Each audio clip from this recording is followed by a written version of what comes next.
Penn State football begins their bye week licking their literal and figurative wounds after a loss to the Iowa Hawkeyes at Kinnick Stadium. Welcome to BWI Live. It's our Monday show, and we are recapping Penn State's loss to Iowa 23-20. I'm your host, Thomas Frank Carr. Joining me today on the panel, we have Greg Pickle, our reporter for Blue White Illustrated, and of course, Dave Eckert with us again, another reporter. You're both reporters. You're both excellent reporters at Blue White Illustrated. So, gentlemen, thanks for joining me on the show today. Good to be here, T. Frank. Yeah, T. Frank, I'm excited to get into it. It's going to be, there's a lot to get into. So that for sure is going to be something we talk about today with several of the issues and injuries for Penn State football. None more important, obviously, than Sean Clifford and his injury in the second quarter. So before we get to that, though, I just want to get your initial thoughts about the game and what you saw on Saturday. So, Greg, we haven't heard from you in a while on the BWI show here on Monday. Give us your thoughts. Well, I think the biggest takeaway for me, I just don't know where else you start, Dave. You had it on the rundown, but we're all going to talk about the impact of losing Sean Clifford and what Taquan Roberson's future is like. I mean, that's kind of where we're going to take this show today because there's nowhere else to take it. We can talk about the bye week. We can talk about what went right and what went wrong at Iowa on offense, on defense, on special teams, in the coaching department, what have you. But there's no real other topic that everyone wants to discuss, everyone wants to know more about, and everyone's curious about as it relates to the second half of this season than Sean Clifford. So that's the big takeaway for me. I have no doubt that Penn State wins that game comfortably if Clifford stays in, but he didn't. And Penn State, when Taquan Roberson came in, just could not function even a little bit on offense for a majority of his time on the field. And that led us to where we are today, a 5-1 Penn State team that has a lot to figure out leading into the bye week and then, of course, after it. This is a challenging schedule, and we don't know, and I don't know when we'll know, probably not for a while, exactly what's up with Sean Clifford. So that's the talking point right now. Dave, can you say those words in a different order? That's your challenge right now. Go. Sure. Here's where I'll go with. Every Sunday, I have the distinct joy of combing through everything that's been written about the game for our what they're saying article, and I could not believe some of the stuff that's being written about the game. It's like Sean Clifford going out is a footnote in some of these stories. It's like, yeah, the Iowa defense was great. The Iowa played elite field position game. Iowa made a big play when they had to, and that's all true. But without the context of Penn State lost the player that makes everything work, it's irrelevant. How is that not the main takeaway for you? I thought that was extremely confusing, to be totally honest with you. I'm writing about that a little bit in my Monday column. But yeah, that's the story. Penn State lost its quarterback, and everything went south, and they took about 75,000 false start penalties on the way. Yeah. We'll get into that a little bit later in the show when we discuss the offensive line and kind of some of the projections, because as Greg said, we don't know, and we probably won't know for a while. I mean, we're not going to know this week about Sean Clifford's injury prognosis for the rest of the season or even for the next week. So we'll dig into some mild hypotheticals about what might be, what might not be. And we'll start, I guess, with this one because Ryan shoots out of the gate right now with this question in the chat. And by the way, this is a great time to mention, if you want to get a question on the show and you feel like donating to the channel, Ryan, one of our awesome participants here, he's going to ask a question with the super chat function. If you want to do that, if you want to donate to the channel, keep this boat afloat, all you have to do is donate what you think is we're worth. We'll live up to that and more, and then you can ask your question. So Ryan says, do you think resting Sean Clifford and other players against Illinois is a smart idea to get everyone healthy for Ohio State? I have some thoughts about this, but I'll let you guys go first. Greg, take it away. Right. No. No, I don't. I mean, I think that I get it, right? Obviously, if Sean Clifford's not 100%, I don't think you rush him out there. If any of these other guys who were hurt, I don't think you rush them out there. But it's not Villanova. It's just not. And I know Illinois is the bottom of the barrel Big Ten team, but it's not a good time, especially when you're getting ready for Ohio State, to be sitting guys just hoping they don't get hurt. It's just Right. not the way football works. It's not the way luck works or anything like that. So, no, I don't see that being a viable way of going about this for Penn State. Dave? Yeah, I agree. I would add that Illinois is, especially if Sean Clifford plays, which at this point is a very large if, but Illinois is the type of team that you can get up 3 scores on at halftime and maybe think about getting your guys some off their feet in the second half. Mm-hmm. Certainly, I'm not doing that from the beginning of the game, but I do think that maybe you can get to a point where your guys are playing 2.5 quarters. Yeah. If so, there's a couple of things that I talked about this post game as well. Tom Hannafin brought up this idea of if you're don't play the important guys against Ball State or Villanova, and don't play them against Illinois. And while I understand the idea behind that, and there is some credence if they are injured. So there's a difference between if those guys are injured and it's 50-50 and it's Illinois and you feel like that's a position like Noah Kane, if he's not fully healthy, do you give some other guys a chance there? But if you're sitting healthy players and you're James Franklin that says every game means the same, and then you're not treating Illinois like a Power 5 football program, that flies in the face of your mantra and everything you've built. You can lose players, you can lose teams by being disingenuous in that way, especially when you demand so much of them, and to see then, okay, well, X isn't playing because he's more important than I am. I'm still playing. Like, the repercussions of that, aside from the fact of Illinois is a Power 5 football program. After what you saw this weekend, are you sure that Penn State starting their best players can beat Illinois? The transfer portal, injuries, just depth and youth that are on football teams now. Do you really want to risk not playing guys at the beginning of a football game and then having no recourse? Like, you can't just go, okay, just kidding, Sean. Put the pads on. You're coming out at halftime. That's an even worse plan. So to me, that's the non-starter when it comes to this particular conversation. You guys, and it is an idea of like the load management thing that's been brought up a couple times. Greg, you were there post-game. James's reaction to those comments was what? Well, I mean, you're talking about the load management the last time he brought it up at home? Yes. Yeah, he's not really about that. I do get it, though. I mean, I think one of the things we're going to get to do during the bye week here is take a look at the season-long snap counts. And you do see some of that, particularly for Jaquan Brisker. You can call it whatever you want to call it, load management, resting, spelling, whatever. But there's no question that they have, in instances where they feel like they can get away with it, maybe played him a little bit less, because I do think that he was pretty banged up after that Wisconsin game, and he's probably still dealing with some of that stuff. I'm just speculating on that, but when you kind of put all the pieces together, it makes the most sense. But yeah, for the most part, they're not going to load manage the entire roster. You just can't, especially coming out of a bye week. So let's get into the questions about this game and the questions that have populated the chat so far. They're pretty angry today, T. Frank. Pretty angry. I'm going to come back to you on this one, Greg, and we're just going to ask the question that has been asked 1,000 times. It is, by the way, what I'm going to be talking about in the BWI Daily Edition today as well, going in depth on that. Why wasn't Taquan Roberson ready for prime time? What are your thoughts on that situation? I guess the more I think about this, and I had a long time to think about it, listening to you and Tom while driving back from Iowa to Chicago, which is not something you should do at 2 a.m, just in case anybody was wondering. But at any rate, I'm glad you guys are alive, by the way.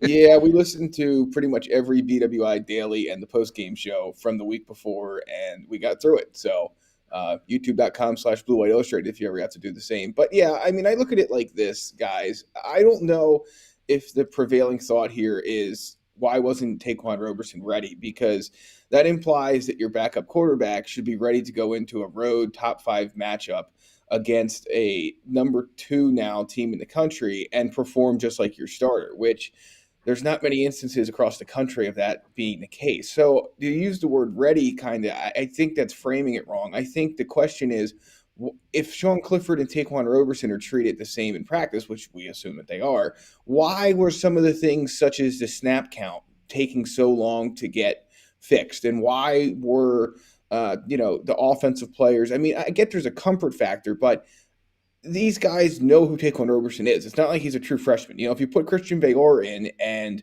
there was a lot of this stuff, okay, but Taquan Roberson's been around for a while. So why was there such confusion, it seemed, about what was going on, especially up front? So that is just the kind of the bigger thing to me, is that I understand that you use the word ready. People want to kind of focus on that. And I get it, because he wasn't, but who would be? Right. And particularly with what they were trying to do offensively, the specific game plan that Sean Clifford, it's designed for the starting quarterback, that he is operating, Taquan Roberson, clearly by the results, could not operate that system. So, Dave, then the question becomes to you, if Sean Clifford misses an extended period of time, what are the chances for this offense? Should you take what happened in the second half of that game as a harbinger of things to come, or will they be able to work something out for the offense to operate in a different way? Yeah, I would not expect Penn State's offense to have the same to want to do the same things with Taquan Roberson under center as it did with Sean Clifford, right? We saw last season, once Penn State decided that it couldn't trust its quarterback, we saw what they did to the offense. And granted, that was Kirk Shiraka's offense, not Mike Yursic's, but still, I think that might be a little bit closer to what we see. We see a ground-based offense, and again, I don't know how well that's going to go given the way that Penn State's run the ball, but I would be very surprised if Taquan Roberson plays the same style of offense as what we saw under Sean Clifford, provided that he's got to start a game or two here. So first off, thanks, Steven, for always tuning in and showing up for the BWI live shows. That then, I guess, is the question of if they have to augment the offense and if this is a part of the DNA going forward. What, I guess I know this is a rephrasing of the previous question, but what should you expect then of the offense for a team that was, maybe they had some efficiency issues, but scored points in every single quarter except for the first two of the season until this past weekend? So what can you expect of that side of the football with Taquan Roberson? Greg, back to you on that one. Yeah, let me just go off script here for just a second, T. Frank, because there's a lot of chatter in the comment section right now about the Sean Clifford Instagram post, which I'm not sure if anyone got to see it before we started recording, but it said, let me find it here. In life, moments will come and go. Trials will come and go. It's the memories with the people around you that live forever. Time to create more memories. #B2B, which we're assuming is back to business. So, what does that mean? What are you trying to decipher there? I don't know. I'm not trying to decipher anything on social media, but that's. You remember high school? Remember being in high school and vague booking? Well, maybe this is just of the period. That sounds a lot like what used to happen when you would just put some random bait into the water, some random status, and you were expecting somebody to go, "Hey, what's up? What's the matter? What's going on?" That's very much how that feels to me. Yeah, so I just wanted to address that because it is in the chat. And, in terms of the offense here moving forward, if it's Taquan Roberson, I mean, I guess it's going to look a little bit different. I would agree with Dave that in a perfect world, you would like to go to a run-based offense, but Penn State can't run the ball. And Iowa, I think the one Iowa player had, I don't have the quote sheet with me anymore. I left it at Kinnick, but I think he more or less said that, look, we just kind of figured out that they couldn't throw the ball, so we just sat back and waited for them to have to do that and preyed on everything when they tried to run or do the short stuff. And, I think you said it well on the postgame show. It's that read option, one read offense. If that's what they're going to go to, that's fine. But you're going to play in a telephone booth, basically, and it's not going to work. Might work against Illinois, isn't going to work against Ohio State if it comes to that point. And again, I think we need to stress that we don't know yet what is Sean Clifford's status this week, next week, moving forward. I mean, again, the one thing I would say is that obviously it was pretty bad for him to not be able to come back into that game, because I'm certain that he would do everything he possibly could to get back into that game. So that's kind of my main takeaway at this point. Uh, Focusing on at least what was happening pre-injury and what was, I guess, the game proper to a lot of Penn State fans of what's a real measurement of Penn State versus Iowa as it was. Dave, what were you seeing of Sean Clifford operating the Penn State offense versus the Iowa defense? What was your evaluation of him up until the hit? Yeah, I thought he looked great. He had that one interception to start the game, or on Penn State's first drive. I guess Iowa had the ball first, but yeah, outside of that, I mean, I thought he looked in command. He was making all the throws that he had to. He was hurting them with his legs. I thought Penn State's offense looked pretty poised to take apart the Iowa defense, to be honest. And it sounds crazy to say that given the score at the end, but I thought Penn State was going to win that game by 10 points, 12, 14 points, somewhere in there. I thought, they were getting the ball to Jahan Dotson, who really didn't get much after Clifford's injury. Keandre Lambert-Smith looked good. Parker Washington was involved. I thought the offense was clicking, and I think we kind of answered the question. I think Penn State is better than Iowa if everybody's at full strength. I don't really know that there's a ton of debate to be had there. So I think it's just unfortunate what happened to Clifford.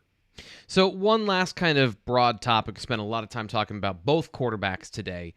How much does this being the first year and the accelerated pace under Mike Yurcich's offense to get Sean Clifford ready, how much does that affect Taquan Roberson in this situation, in your opinion? And if this happens next year, if this were to happen in 2022 in a similar situation with guys that are presumably in the program for an extended period of time, do you think this has the same outcome as far as the production on the field from the backup quarterback? Is that first year under the new coordinator, is that a part of this that you think is a fair or unfair part to bring up when evaluating Taquan Roberson? Dave, back to you with that. Yeah, I think it's a factor, certainly. But back to what Greg said before, I don't think there are very many backup quarterbacks outside of Alabama, Ohio State, Georgia, where you throw them into a game against Iowa's defense on the road and it looks much better than that, especially on a team that, as we've talked about, can't run the football very well. So I guess certainly we can add it to the equation, the fact that this is his first year under this offense, and maybe he hasn't been the most important apprentice, I guess, for Mike Yurcich, because granted, you want your starting quarterback to know what he's doing, right? But still, I think just generally the recipe was not a good one for Mr. Roberson. I don't think that's the determining factor. So then I'm going to ask you, Greg, a follow-up question to that. Has this been a wise process for Penn State football to develop an offense and a game plan that is so dependent on the quarterback? Even considering how important quarterbacks are in college football, there are other teams that play with less emphasis on the passing game proper. Has it been a wise strategy for Penn State to do what they've done so far this year, knowing what the risks were? Yeah, I think that the answer to that question will be better answered if Taquan Roberson has to play against Illinois and we see what that offense looks like. If they're able to adjust on the fly with a week of preparation, then I think that it's not that big of a deal. If not, obviously, different story. But to me, the bigger factor here is that Taquan Roberson is, of course, a different quarterback than Sean Clifford. I'd argue he's different than Christian Bauer, too. And so that's one thing that's going to stand in the way here, is that you're not necessarily going to run an offense for Taquan Roberson the same way you are for Sean Clifford. So ultimately, though, the problem that we keep kind of getting close to but not touching on is that Penn State's backup quarterback situation just isn't very good. And I know that there's, everyone wants to point to Oklahoma, where Caleb Williams came in for Spencer Rattler and led the comeback against Texas. And that's great. There's just not a lot of those things that are going to happen across college football. I mean, everyone wanted Will Levis last year. And I understand that Kentucky's being successful, but he's not lighting the world on fire. And that seems to be missed every time that comes up. He has almost as many interceptions as touchdowns. So, like, as a passer, it's been up and down. I think that's 8-6. Yeah, 8-6. And he doesn't even have 1,000 passing yards yet this year. So, I mean, hey, they're 6-0. It would be fun to kind of see a bowl game between these two sides just for the heck of it, but we're getting ahead of ourselves. Yeah. But, it's you don't. I guess my biggest problem with some of the narrative and the social media talk I'm seeing is that where did this expectation come from that your backup quarterback's going to come in and save the day? And why is that the expectation? Tua Especially with, Tagovailoa in the national championship game. It makes it okay, seem that's it fair. makes it seem like everyone can do that. It makes Right, it and it's seem just not like the when you case. have those situations that everyone should be prepared. And yeah, I agree with you there. I just, Dave, it looks like you want to chime in, so I'll just make this point quick. But I just guess that's where it's frustrating to me because I don't know how many different ways I can say it. Everyone wanted Christian Veyor or Taquan Roberson to win the job back in August, Yep. and coming out of spring practice, it was like, look, everyone, it ain't going to happen. This is Penn State's best option. So now there's this amazing surprise that one of the guys who was way behind the starter couldn't come in on the road. If this happened at Rutgers or Maryland or Illinois, I'd get some of the reaction, but Yeah. at Iowa, it just is what it is. Yeah. Dave, your thoughts? Yeah, and I guess we know that they looked for a backup quarterback, Yep. right? They look. It's not like they thought that this situation was fine, and they were just willing to go into the season with what they had. It's difficult to get anybody who is an upgrade on what you already have to come in and be the backup, right? Yeah. It's not an easy thing to do. I don't know why there's this perception that quality backup quarterbacks who are maybe a step down from Sean Clifford, but not that far a step down, just grow on trees and you can just grab them, like wherever. It doesn't make any sense to me. Who's the Nick Foles of the NCAA? Where are you going to find that guy who that will come in every year under and just be the backup quarterback that you sit there and go, yeah, he won a Super Bowl. He Yeah. won a national championship. It's fine. He can be the backup to our guy. Right. If you're Alabama, maybe that's okay. Maybe you can get somebody to agree with a situation like that. But I mean, quality quarterbacks want to play football. Breaking news. Yeah. So they're not going to come into this situation where they're the nailed-on backup quarterback at Penn State. It's just not. It's not happening. And if you want to say, oh well, Penn State should have fought harder for Will Levis and some of the other guys that have left, like I guess I can't really refute that, but it just doesn't seem like there's a strong argument to be made that Penn State's backup quarterback situation should be better, and we should be really angry about it. I don't get it. Yeah.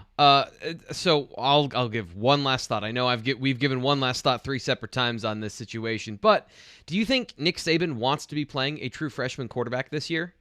Do you think that given any option, he would be playing a veteran quarterback and letting his 5-star guys sit? This is the reality you live in now. Like, this is the reality that every team, there's just varying circumstance of how good the guy is that's your lead guy. That's just kind of how it is. So Dave asks, Penn State was clearly the better team. 3 weeks to prepare. How close can Roberson get to being able to run the offense as well? We kind of covered this, but he's assuming that this is going to be Taquan Roberson going forward. What do you think that this is going to be a viable situation for Penn State, or is this kind of I call this dead in the water at the Iowa game? Do they have to be that going forward? Dave, quickly, we'll get through this with you. No, I don't think so, because there's so much of a difference between entering a game against one of the best defenses in the country on the road in prime time when you've had very little time to prepare, and facing Illinois with 2 weeks to prepare when you're going to start, assuming that's the situation, which again, I'm not sure if that's a valid assumption or not. So I think it's just different. It's not the same situation. So I think it'll look better. Whether it's going to be amazing, I don't know, but I don't think it's going to be a huge deal. So let's move on to a different position. Let's talk about literally anything else other than the quarterbacks. We spent 25 minutes on those, rightfully so. But the offensive line, how do you evaluate their performance on Saturday? Greg, what was your thought of how they played before and after Clifford's injury? Well, I mean, I think a couple of people have asked about it in the chat already, that how do you have 8 false starts? I mean, and that's where I think people get frustrated and throw around the ready term, and I think it's fair. It makes absolutely no sense to me how that was such an issue. I know you're on the road. James Franklin was his quote. We didn't have issues with the crowd noise when Sean was in there. And, I forget exactly how he put it, but why did that happen when Taquan Roberson came in? I don't know. But what I do know is that it was a major problem. Yeah. And the offensive line, I was probably a little too harsh on them in the post-game report card. I just felt like there were times when they were pretty good, and again, they weren't bad toward the later part of this game because Iowa wasn't sending pressure. They just said, "Yeah, we're going to drop 8 or 7 or Yeah. whatever, and Yep. go ahead and throw it." So probably maybe a little bit better than what my initial post-game report card reaction entailed. But yeah, the false starts is what everyone's going to rightly point to as the biggest problem for them coming out of this game, and yet again, I mean, the rushing total numbers are hideous. I mean, I don't know what other word to use. That's probably harsh, but I wrote it this morning. After 6 weeks, you have rushing totals of 50, 240, 84, 80, 209, 107. And if you take out the quarterback rushing numbers, it gets even worse. Yeah. So, and that's not just the offensive line because they're not getting much help from others who are supposed to be blocking, and the running backs aren't always doing their job. So, it's a unit-wide problem that Mike Yurcich must spend the next week trying to fix. Well, I guess the question is, the physicality problem. That's what I keep going back to, T. Frank. Is that what's this? Dude? I think it's more of a physicality problem. I do. I think that we've heard James Franklin for so long talk. I mean, you're the X's and O's expert. You can break this down better than anyone. But to me, schematically and things like that, yeah, you could probably do it better. But when you have receivers coming in to crash on a block and they don't really touch a guy, like the touchdown that Noah Cain scored, Jahan Dotson came down and never touched anyone. And that guy almost stopped Noah Cain short. And I don't know, maybe it wasn't his job. Maybe somebody else was supposed to be there. Maybe they had a numbers overload.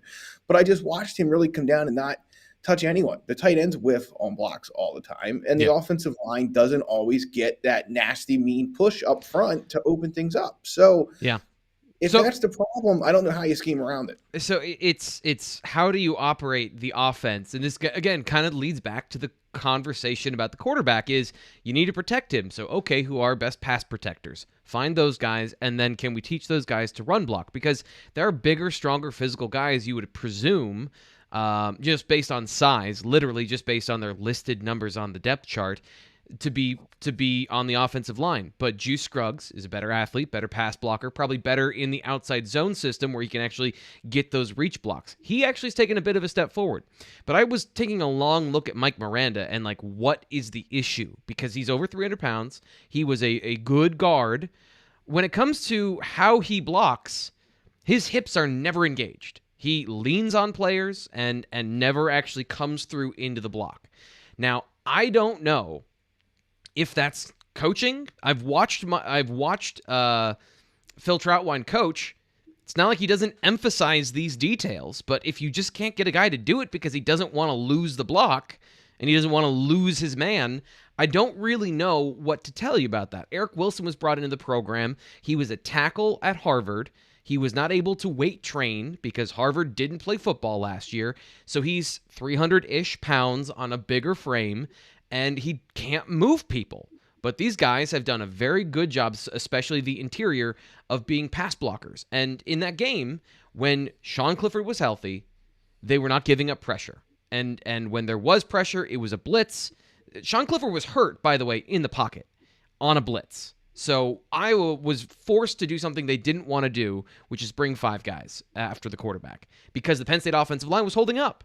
So, it's about you have to make decisions. And are you going to put a guy in there in pass protection that you know is going to get beat, that you absolutely know is going to get beat? Or are you going to put guys in there that can, hopefully we can scheme up or we can get a couple of runs to hit and work with these guys that we can trust in one facet of the game? It's not a good proposition when you can't be good at both, but that's where they find themselves this year with C.J. Thorpe transferring out of the program. Is they lost their biggest, most physical guy, Sal Wormley, out for the season. That's what it is. It is, you're right, it's a physicality issue. And Dave, that's the question. Can they fix that through scheme, technique, or anything? Are there any fixes to that now that the question at quarterback is up in the air? Yeah, I mean, they have the athlete. I think that they have the athletes to to run block effectively. There's something that isn't clicking. And look, you're more equipped to point that out than I am. You're the X's and O's guy, but I think if they do have to change the offense, then that's going to have to improve. And I think we should probably be talking about the tight ends a little bit more in this aspect than we are, right? Greg pointed out they whiff all the time. Penn State does not have good blocking tight ends. James Franklin says we effectively recruit big wide receivers to play tight end, right? Just going to chime in and say that. They recruit receivers. Yeah. So Mike Gesicki wasn't any good at that, but he was good at catching a ball 30 yards down the field. By the way, that's still what he does in the NFL. Yeah, exactly. So is Theo Johnson all of a sudden going to be this great run blocking tight end? I have my doubts. Is Brenton Strange going to do that? Not sure. I think I don't have the PFF numbers in front of me. I think Tyler Warren is actually their best blocker. I would believe that among the three tight ends. So maybe we see more of him. I don't know, but I do think that's something that's going to have to change, because I really think they're going to run the ball more. It's given what we saw from Taquan, maybe not, but that's just what my gut says. So they're going to have to figure that out fast.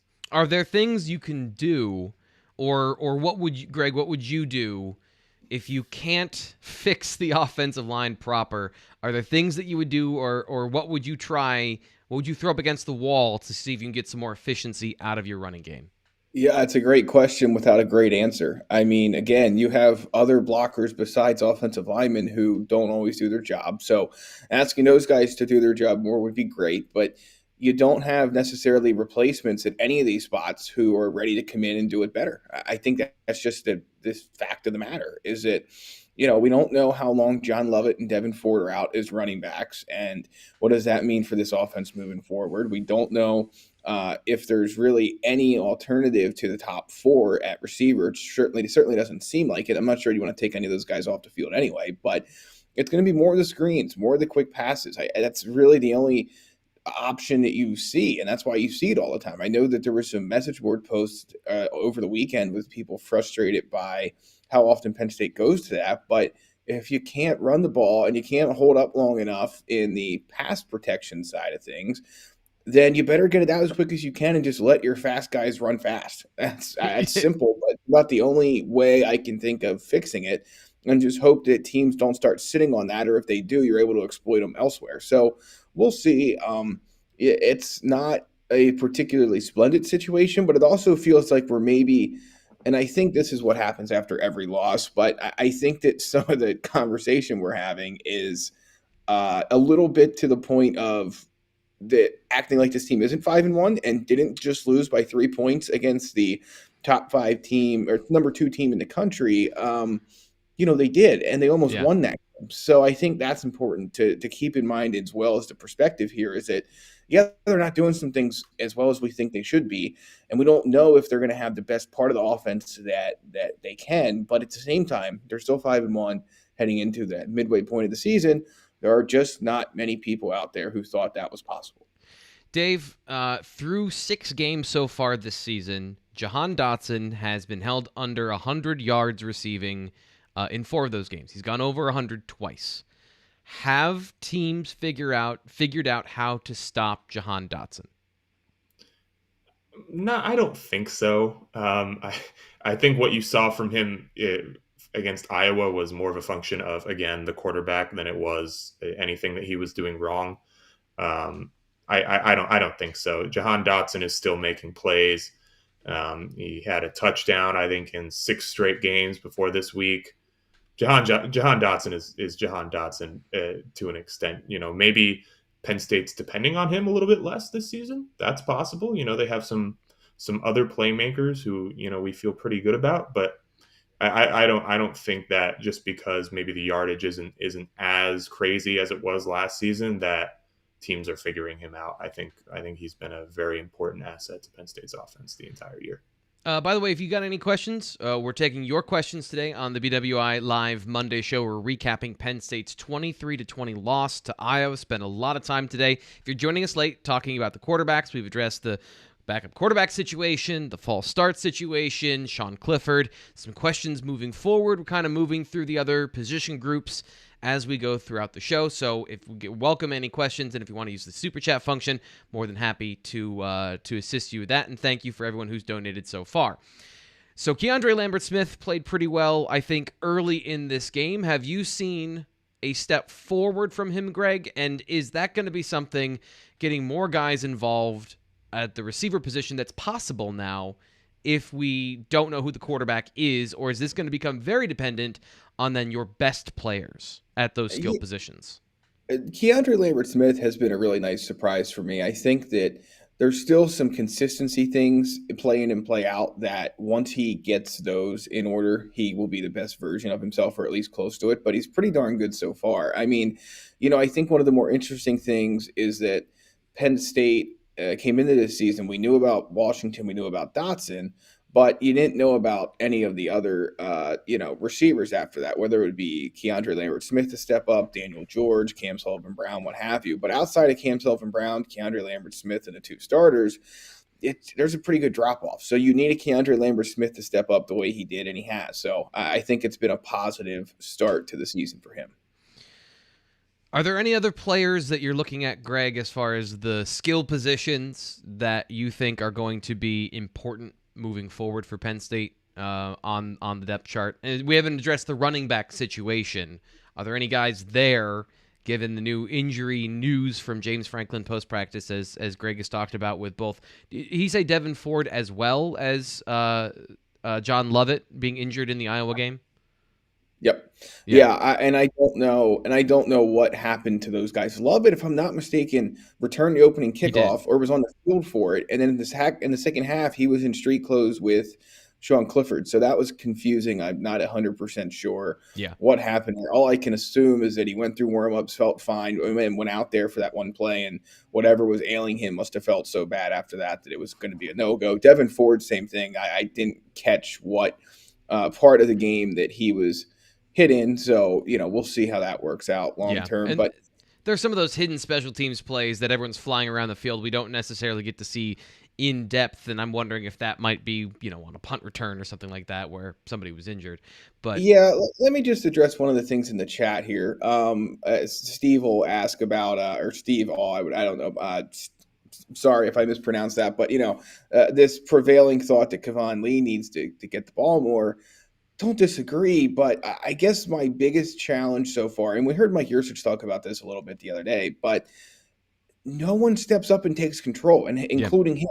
I mean, he'll have moments where he looks like the best ball carrier and then moments where he doesn't. And again, I think it's important to remember that James Franklin and the offensive coaching staff are not sitting in Lash saying, you know what, Kevon Lee has seemed like our most effective running back. Let's not play him, Right. There's a reason that they can't get anyone going. And the response there now I see is that the rotation is killing them. And I wouldn't disagree with that.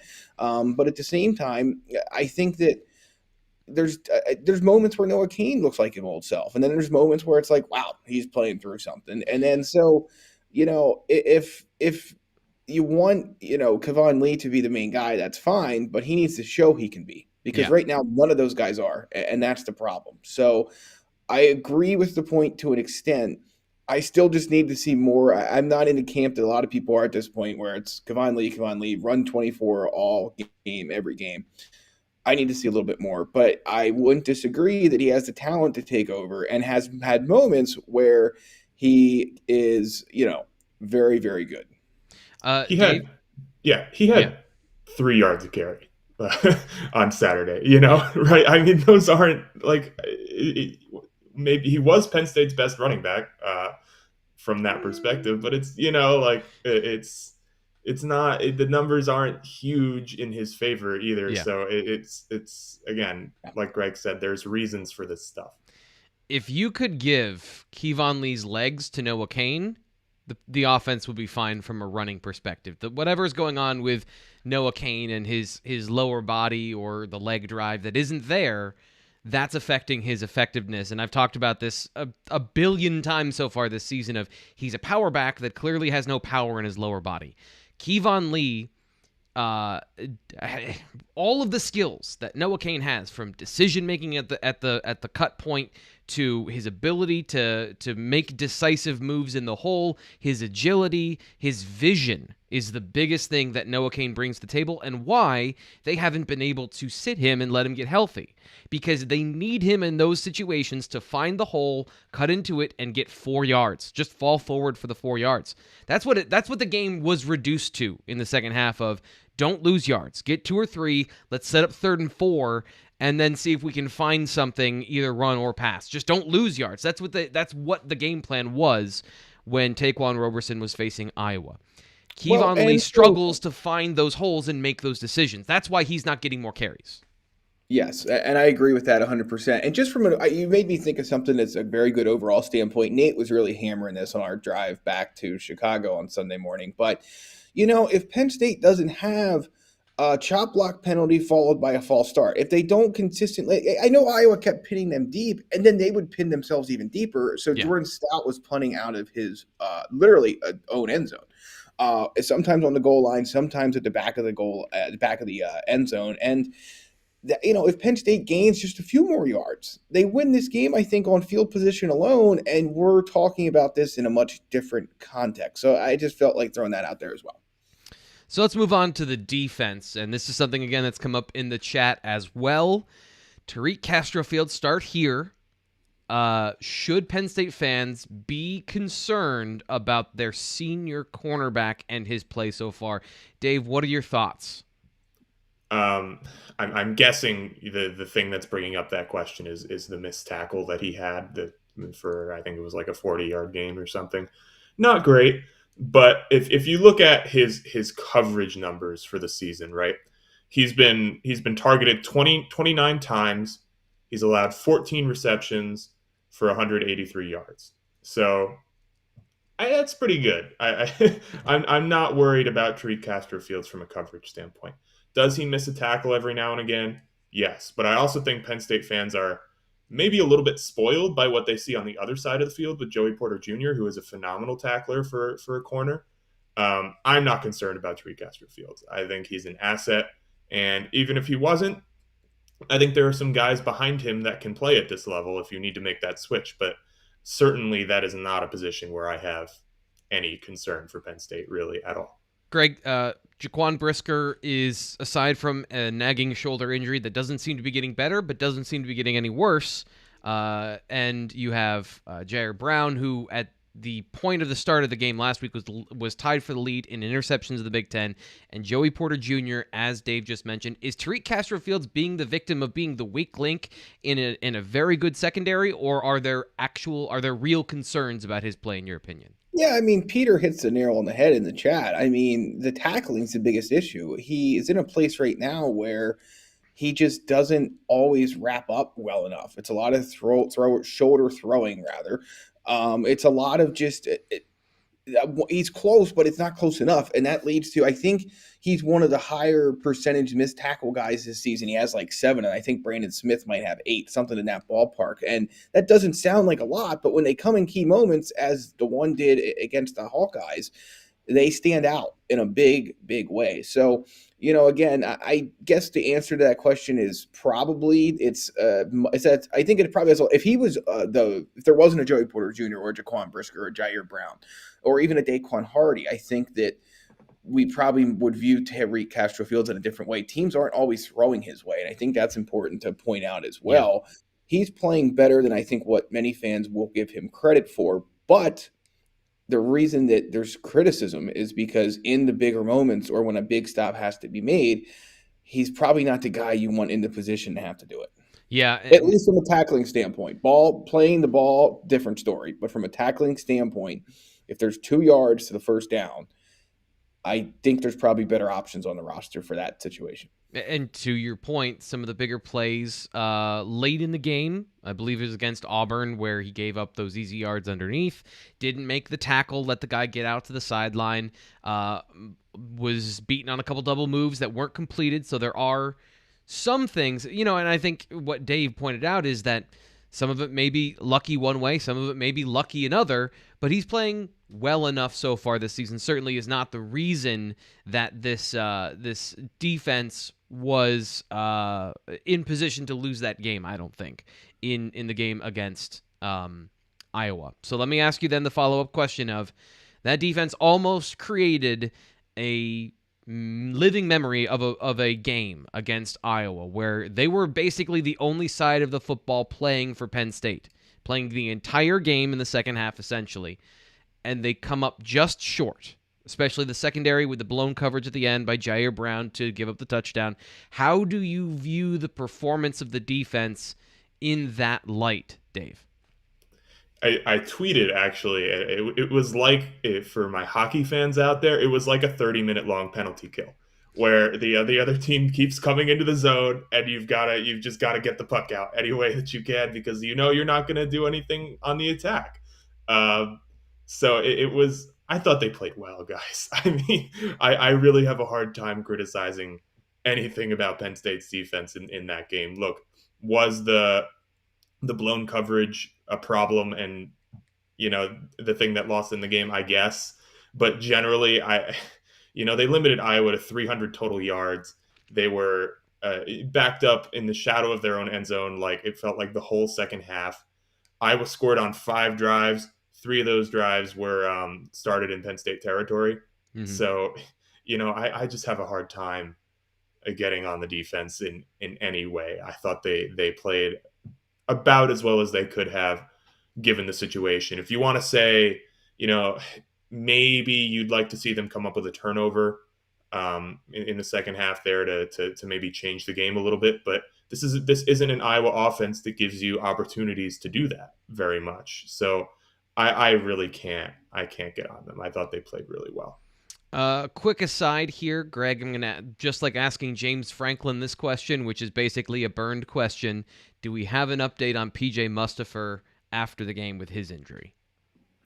Other than the fact that he was on crutches, no. Do want to take this chance, though, to dispel what I guess came from the TV broadcast, which said he walked off on his own.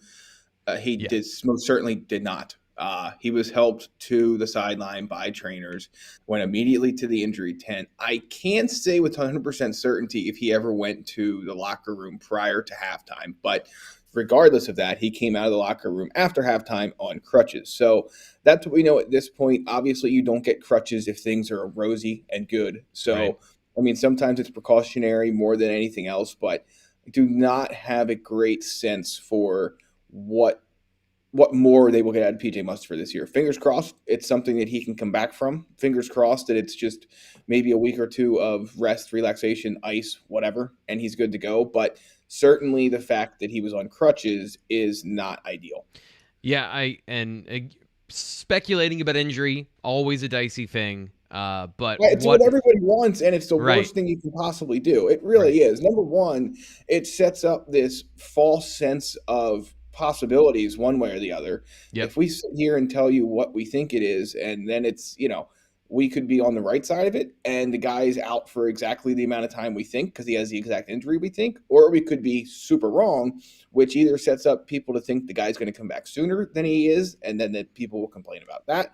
Or if we think he's out too long and he's back sooner, then people will wonder, well, what actually was the problem with him? So, and one thing, Larson Lauren, I see the comment there about Will Levis going. I was going to bring that up. Yeah, we'll get to that. He did leave on his own accord, and good for him. He went to Kentucky and is making the most of it, and the Wildcats are thriving. And again, I think someone said it earlier, but I think Dave did. Quarterbacks want to play. They want to play, and if they don't feel like they're going to be able to somewhere, they will go somewhere where they can. And so the other thing is, going back to where this conversation was, I've tried to turn this chat function off. I just keep looking at those. Seriously though, thanks everyone for joining us and leaving your thoughts and interacting with us. But, everyone wants an update on Sean Clifford, on PJ Mustipher, on all of these other guys. And we do too. But we've all been doing this long enough, and those of you who have been following us know James Franklin is very not going to offer that up, and he will offer it up only if it's season ending. And if not, he is going to allow Illinois and everybody else Penn State plays to continue preparing for Sean Clifford and Taquan Roberson or PJ Mustipher and Keziah Izzard and Devon Ellis. So they have a pretty straightforward way about going, dealing with this stuff. And I know that it's the quarterback, so the patience for that is tested for a lot of people, but just don't get your hopes up about getting a clear update at any point, and especially during the bye week, because James Franklin's almost certainly only going to talk once, and he will be asked about all of these injured players, and he will not say anything about them unless one of them is season ending. So let's just set that expectation now. So, Dave, let's talk about – sorry, go ahead. I was just going to say that remember the last time Penn State had a quarterback injury, Trace McSorley, I believe, before Michigan. Well, that was before he got hurt in the bowl game. But James Franklin was just so angry about being asked about it because he's not going to say anything. And he was asked like 3 or 4 times during the week, and eventually he just lost it on somebody. I forget who it was. So he is not going to reveal that information unless it's just not happening. So going off of the PJ Mustipher discussion, losing one of the most important parts of your defense, a guy, again, I've cited this before in a couple of different places, was leading the nation coming into that game in tackles for an interior defender and was second in the number of stops, according to PFF, so he's making plays on the other side of the line of scrimmage. He goes out 5 plays in. How do you guys feel the young defensive tackles, Devon Ellis, Keziah Izzard, stepped up in his place? Dave, what were your thoughts on the defensive line having to adjust without PJ Mustipher? Yeah, I guess you look at Iowa's rushing numbers, right? And this is including everybody, quarterbacks, sacks, that kind of stuff. 45 attempts, 110 yards, 2.5 yards per carry. You look at just Tyler Goodson, who we think is a really good running back, 26 attempts, 79 yards, 3 yards a carry. That's not very good. So even without PJ Mustipher, you have to feel good about what Penn State's defensive line was able to do against the run. I don't think that they were great at pressuring Spencer Petras. Certainly they had their moments, and I think a lot of those came from blitz packages, which we know Brent Pry loves. I think they blitz on like 45, 50% of their plays, which everybody who talks about Penn State's defense points out, and Kirk Ferentz did that after the game. From a defensive line specific point though, I don't really think you can complain. I thought Penn State's second options did pretty well to limit the rushing game. Again, maybe you'd like to see more from a pass rush perspective, but they got a sack from Arnold Ebiketie, I believe, and so yeah, I don't think you can really harp on it too much. I thought it was pretty good given the circumstances. Greg, on the pass rushing side of things, are you concerned about the availability of pressure outside of the blitz packages? Is Arnold Ebiketie, who's having a great season, is he enough to carry the Penn State pass rush when they need to get home with 4 if they want to, and not become, pretty obvious of when they're going to pressure with more than that?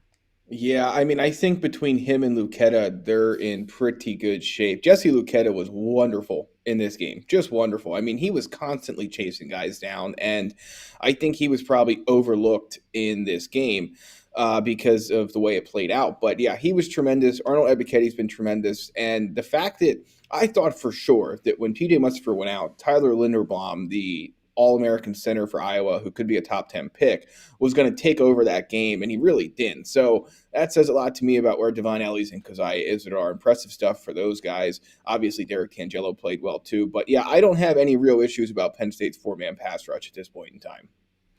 Is that from the blitz perspective? Did you see an improvement in that group, or an improvement in the way they played? I guess because I did. Curtis Jacobs to me had a big game, and that was part of it, of being able to legitimately beat tackles. Is that something you expect going forward when they do fold that in, or is that a product of Iowa's tackles were not good in pass protection? Do you think that's a legit step forward?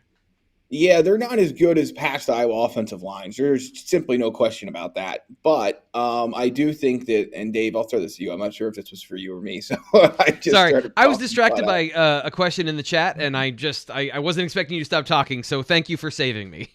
You got it. So yeah, I mean, I think at this point that Curtis Jacobs, you're starting to see Brent Pry unlock him a little bit as he picks up more of his fundamental skills and things like that. So yeah, you're going to see more of that. There's no doubt in my mind. Dave, you gave us your thoughts early on the pass rush and on the run defense from a linebacker perspective, shifting to Curtis Jacobs, Brandon Smith, Ellis Brooks. How much did they do on Saturday to keep Penn State in the game? I thought that might have been Penn State's best unit on the field, period, in this game. I thought Ellis Brooks was really good, just really good. That might have been Ellis Brooks's best game for Penn State, and it feels like we've said that a couple times this season, and he keeps topping it.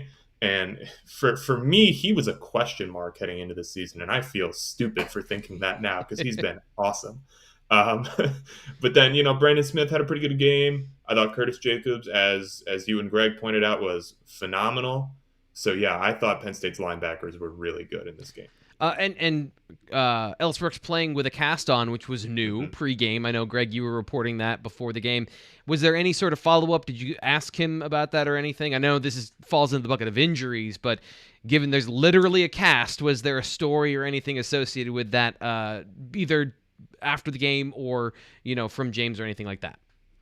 Yeah, somebody asked him about it, and I believe it was phrased as, it wasn't even it wasn't asking for an update because he wasn't going to give one, but it was more about like how it impacted his ability to play or whether it impacted it. Which, based on the day that he had, it did not. But his lone response was, "We're not supposed to talk about that kind of stuff, so I have no comment." So there you go, a player with a cast on, literally in front of reporters with a cast on.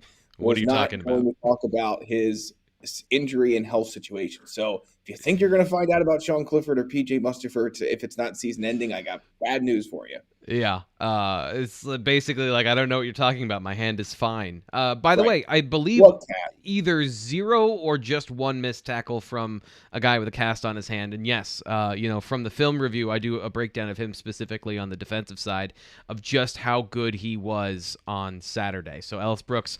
And yeah, he was kind of a question mark seeing as how bad he was in 2020, but generally he's stopped trying to make up for other people's mistakes, and he's playing quick, smart, decisive football, and those are all his strengths, and we're seeing kind of what the player he could become when we saw him early on the field.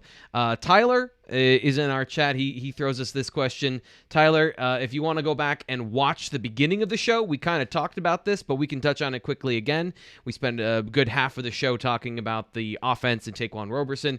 I don't know if we address it specifically this way, given we talked about kind of in vague terms of what the offense could look like. What is the ceiling of this team with Roberson if he is the starter under center going forward? Dave, what are your thoughts about that when it comes to all the things that they have put in place by being 5-1 and a top 10 team at this point?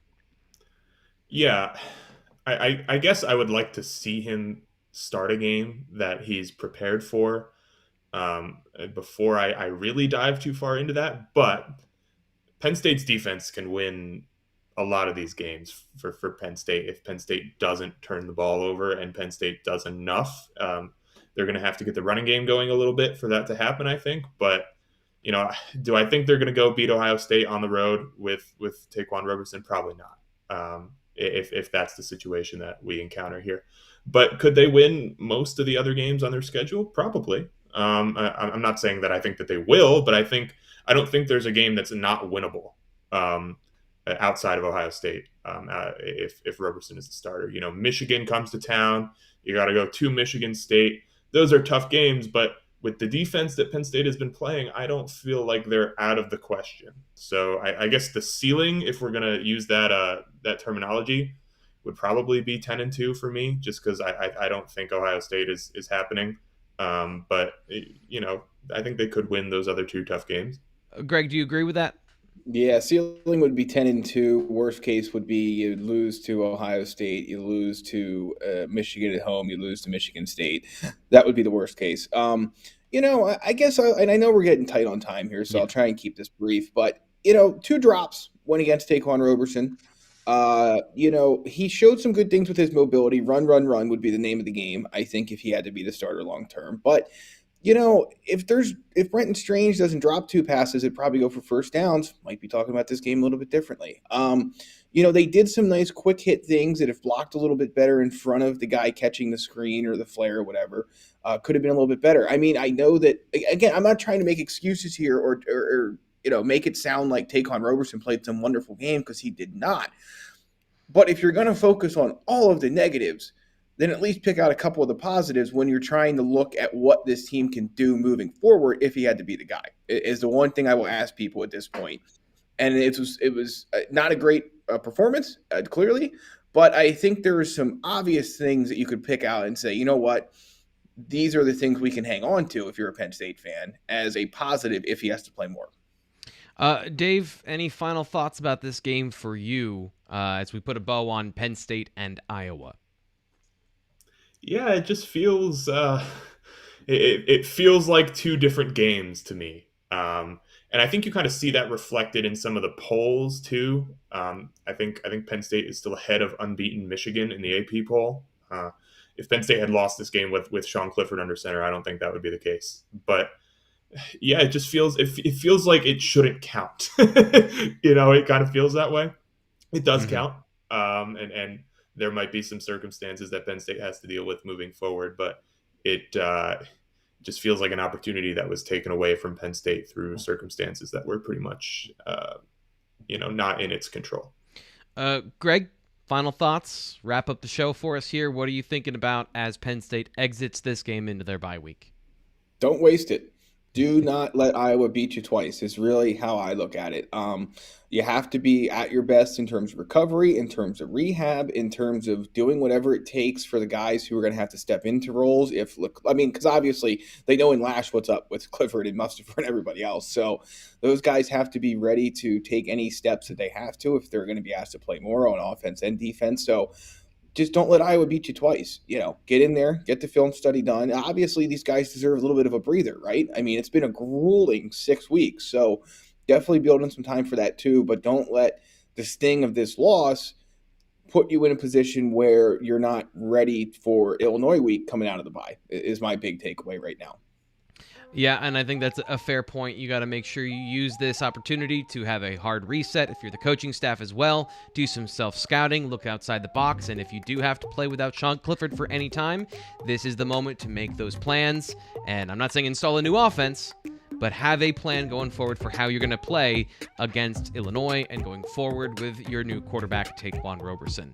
That'll do it for the BWI Live Monday show. Thanks to everyone who showed up today. This was a ton of fun. A lot of activity in the chat. Thanks for all the people that donated to the channel with the super chats. We'll be back again on YouTube with the BWI Daily Edition. That'll be coming up Monday through Friday on YouTube. Of course, bwi.rivals.com for more stuff from Dave and from Greg. I'm your host, Thomas Frank Carr. We'll talk to you then.